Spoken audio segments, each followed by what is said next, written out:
বলছি এই টাকাটা একটু রাখো তো, কালকে সকালে বেরোনোর সময় দেবে। আবার দেখো রেখে আবার ভুলে যেও না যেন। হ্যাঁ, আমি তো সবকিছু শুধু ভুলেই যাই। সবকিছু যদি এভাবে ভুলে যেতাম না, সংসারটা কবেই লাটে উঠে যেত। ঠিক আছে ঠিক আছে।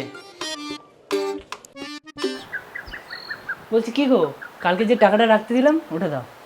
টাকা? কিসের টাকা? কিসের টাকা মানে? ও ও কালকে তুমি আমাকে টাকা রাখতে দিলে না? কোথায় রাখলাম বলো তো, মনে পড়ছে না তো। এই জন্যই তোমাকে বলি কাজের সময় আমাকে এইসব জিনিসের দায়িত্ব না দিতে। ভাঙলো মাথায় তোমার বেল ও চাঁদুরে। এই চাবিটা এখানে রাখলাম, একটু রেখে দিয়ে তো। ঠিক আছে, এইবারে চাবিটা যত্ন করে রাখতে হবে, বারবার ভুলে গেলে হবে না এইভাবে। বলছি তৃষা, গাড়ির চাবিটা দাও তো।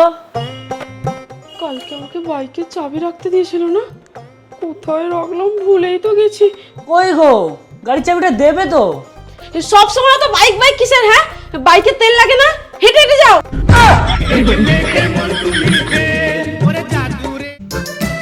বুঝলে, দোকানের এগ্রিমেন্টটা হয়ে গেছে। এটা খুব সাবধানে রাখবে, হ্যাঁ, কাল সকালেই আমার লাগবে। বারবার আমি সব জিনিস ভুলে যাই, এইটা কোনোভাবে ভুললে চলবে না। হ্যাঁ, আমি বরং ডায়েরিতে লিখে রাখি এটা কোথায় রাখবো, তাহলে আর ভুলবো না। আলমারির উপর থাকে। এবার আর ভুলবো না আমি। কই গো, বলছি এগ্রিমেন্ট পেপারটা দাও।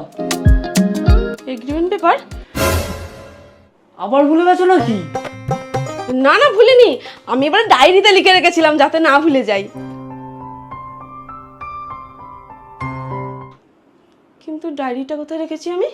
ভাঙলো মাথায় তোমার বেল ও চাঁদুরে, দেখলে